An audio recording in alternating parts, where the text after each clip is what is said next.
to talk about skin tone today because I don't have a single lady friend, or a man friend if you're interested in learning with these topics. I don't think I know a single person that has not gone through at least some struggle with understanding their skin tone. So obviously, the answer to the question, how do I find my skin tone, is one that is very, very sought after. But oftentimes, this overload of information out there, inconsistent information I should say, it probably ends up confusing you even more. So I want to get to the bottom of this by answering this question instead.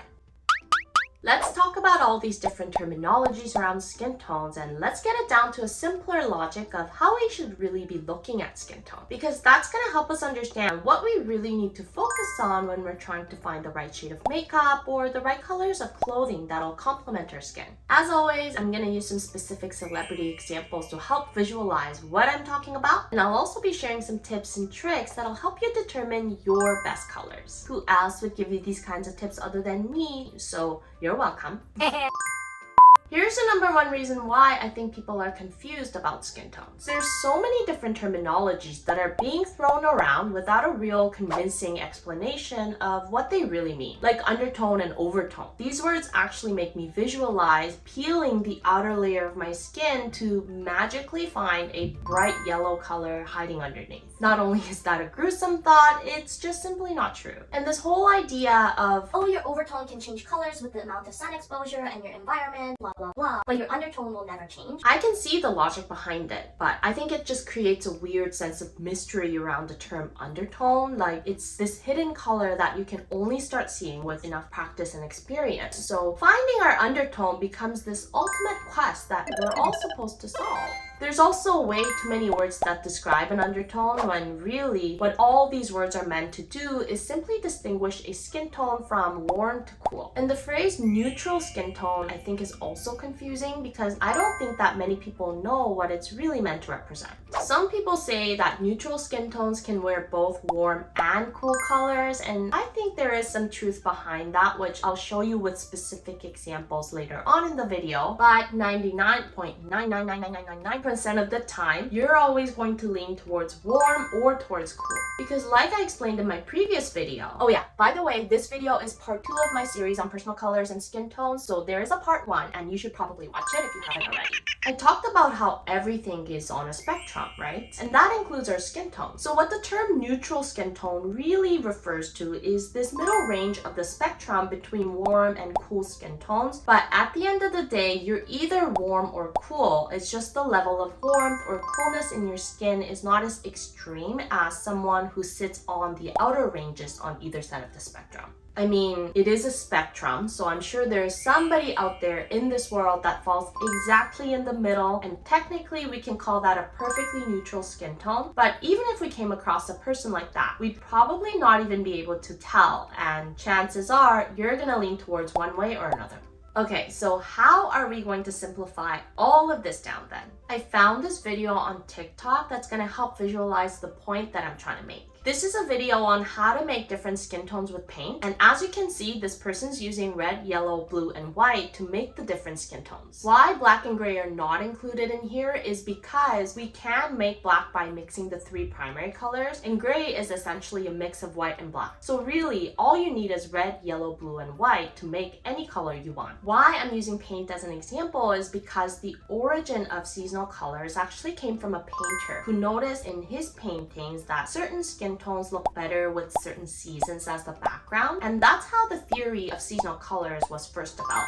And ultimately, why we're trying to determine our skin tone and our seasons is to find the best colors that work for us. So I thought this video using paint to create different skin tones was a good analogy to use here, because that's essentially all a skin tone is from a visual perspective. It's a mix of red, blue, yellow, and white, and different skin tones just have different ratios of these colors. If you remember from my previous video, how we differentiate warm versus cool colors in color analysis is by looking at the amount of yellow or the amount of blue in a color. The same concept applies here with skin tones. So warm skin tones have more yellow showing through, and cool skin tones have more blue showing through. With how much red is showing through, it essentially doesn't really matter because the base of of our skin tone is yellow, and if you have more red showing through but not a lot of blue, then you'll end up with this sort of peachy skin tone that's obviously quite warm. And if you have more red and blue showing through together, the blue will be more present because it's more pigmented than red. So your skin's gonna have this sort of purplish, pinkish color if you have fair skin, or it's gonna have this bluish gray look to it if you have darker skin. Either way, both of these colors will fall on the cooler side of the spectrum. And this is why we have so many different words describing different undertones. But in the end, it just comes down to how much blue or how much yellow is present in our skin visually, and also how these colors interact with red.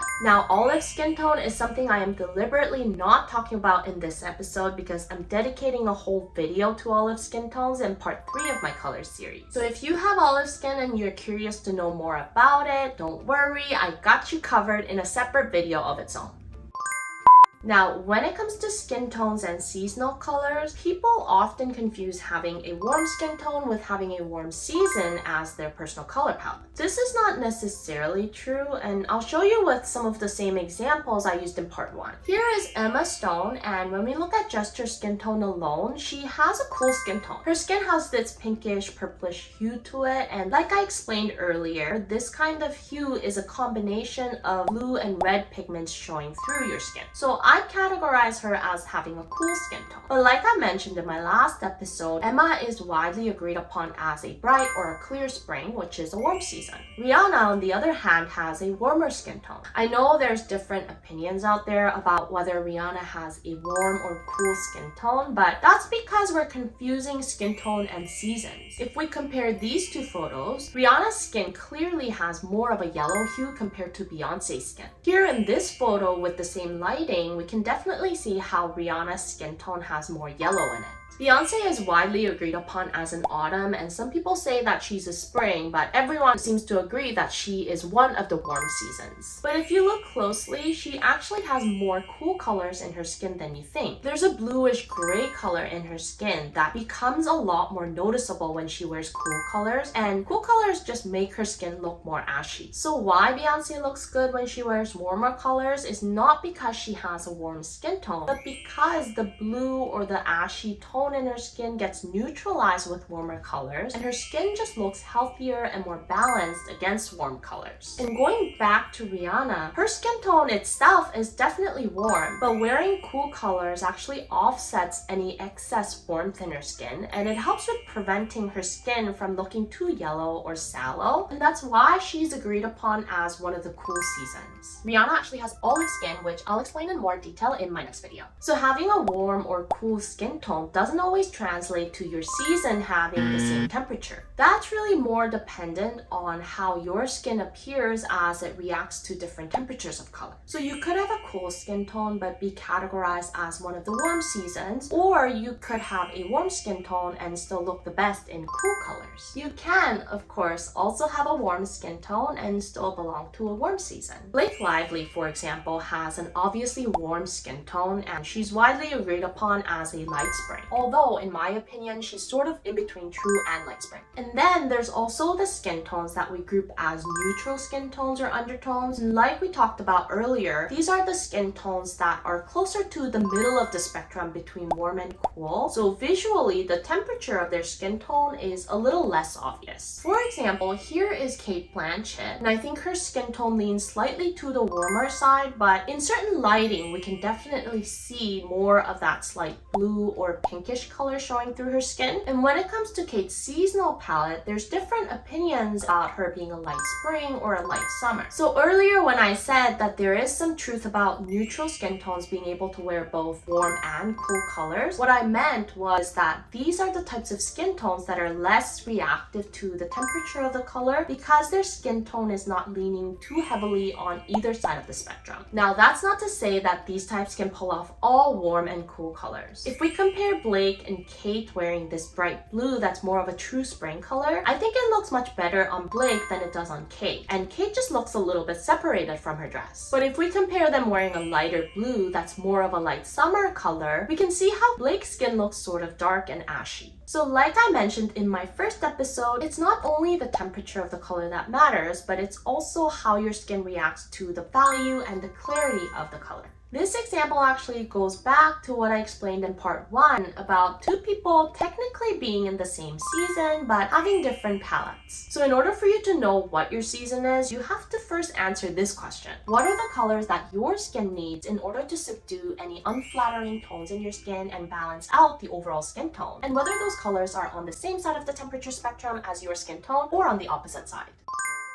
Now, here comes some tips that'll give you a general direction of what suits your skin tone the best. There's the popular fuchsia versus orange test. So if you look better with fuchsia, then cooler colors will look better on you. And if you look better with orange, then warmer colors will look better. I don't know if I'm just speaking for myself, but I don't own a single piece of clothing that is fuchsia or orange. I just don't think those are practical colors to ask people to use when they're trying to self-diagnose their seasons with what they have in their closets. But that might be because I just know that I don't look good in bright colors like that, so I don't own any of those colors in my closet. So that's the case for me. It might not be for you. But if you're the type that doesn't look good in bright colors in general, like me, then when you're looking at yourself with fuchsia or orange against your skin, you might just feel like neither of them look good on you. So here's another way to approach this. Instead of using fuchsia and orange, you can use a very pure, cool white, so like a very bright white, and an ivory color. I feel like those might be colors that are more likely to be in your closet. So comparing yourself against a very pure white versus ivory will tell you if you look better in warm or cool colors. Now, when it comes to understanding how value affects your skin tone, you can compare yourself using white versus black pieces of clothing, but you should also include a mid-tone into the comparison because you might be the type that looks the best in mid-range values. Ideally, you should be using neutral colors for this comparison just to make sure that what you're seeing is not affected by the temperature of the color. Another way you can test this is by using different lipstick shades. If you have a lipstick with a lot of white added to the color and a darker lipstick in the similar color family, try both of those lip colors to see which one makes your skin tone look more even. Areas you should be observing are under your eyes and around your nose, around your mouth, or around your hairline. So wherever there is natural darkness or shadows, focus on those areas and try to see which color subdues those shadows more and which color makes them more visible. And then lastly, for clarity, you want to do two things. First, you can use a bright color t-shirt or a piece of clothing versus a muted color. Compare both of them against your skin to see which color subdues your shadows or brings them out more. And then as the second step, take the muted color of clothing and compare it against the pure white or the ivory that we used in determining the temperature. Whichever one looked better on you, take that and compare it against the muted color on yourself to see which color looks better.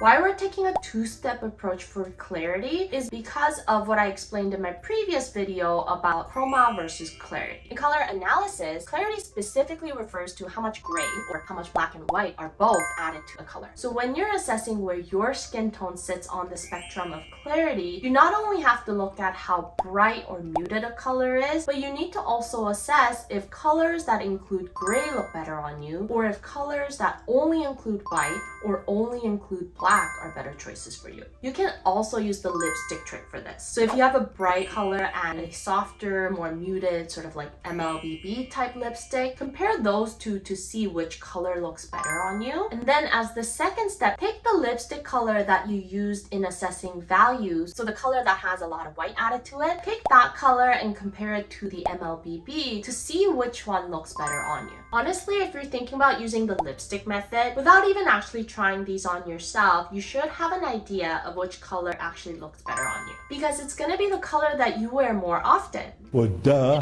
And that's why my next tip, which might be the most basic and obvious tip, but I think it's also the most important one too, is to start with what you have in your closet and your makeup bag. Because if you have any interest in this topic, which you do because you're watching this video right now, you at least subconsciously know which colors look good or bad on you. And when you look in your closet, you'll probably notice that there's certain colors or color families that you're drawn towards more and you tend to wear more often. If you're not sure, I'll share a trick that a friend of mine shared with me. So what she does at the beginning of each season is she'll reverse the direction of the hanger when she hangs up her clothes, and then when she wears it and hangs it back up in her closet, she'll put the hanger in the right direction. So she'll know by looking at which hangers are still hanging in reverse. Those are the items in her closet that she never reaches for and she can probably live without. I think this is a great way to see which colors you reach for the most and which ones you just don't. Think about that in terms of the 3 characteristics of color, and that'll give you a really good sense of the colors that you think look best on you and what makes you feel the most comfortable and confident in. I hope you guys found this video helpful, and like I said, part 3 is going to cover olive skin. Even if you don't have olive skin, if you like this video, I think you'll find the next part informative as well, so make sure to check it out. I'll see you in my next video, and until then, stay unique and stay gorgeous!